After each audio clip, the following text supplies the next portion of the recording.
welcome to another cosy air raid shelter. We're in, we'll reveal that we're in South East London again, one of these beautiful South East London shelters. This is really interesting for the design because fundamentally it almost constitutes as a sort of Stanton shelter in the way that it's kind of designed, but it's tiny.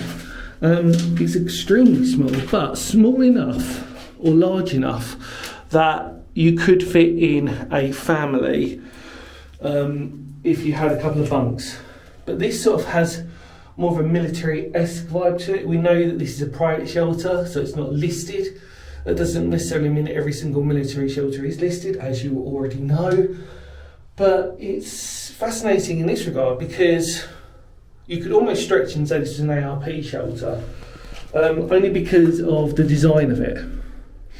So ARP, Air Raid Warden's Precaution, where we're situated actually, without giving it away, we are in the heart of a suburb of South East London. It's just that where this ARP shelter is, which denominates it being more of an air raid shelter, is actually we're in the heart or behind the houses rather than sort of in front or just on the outside of houses. And if you see my channel, you recognise it. We know that ARP shelters aren't normally in people's back gardens.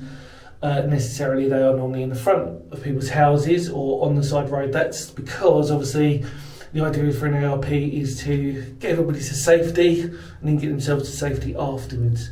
So yeah, in layman's terms. But what we can see, however, is it's made of brick, and then you've got this sort of beautiful concrete design here, which I'd say is very similar to Stanton shelters. It almost is a Stanton shelter, but it kind of like there's little sections of it that delineate it's not. But basically, they're large concrete slabbed sections, panelling, that gets put together and then fitted independently of each other. So you've got these, basically like these, for sake of argument, horseshoe type of shapes or a C sort of section, and they all get put together and slotted in. And then you fill it at the back with a concrete wall that's panelled again. So not one sort of full strip, or not sort of in a sort of like typical design that we would normally see. But even so, we're a little bit of a way underground, and it's beautiful design from the outside as well. The other thing that's interesting to note is that there's no air vent. So yeah, that's another thing that's interesting.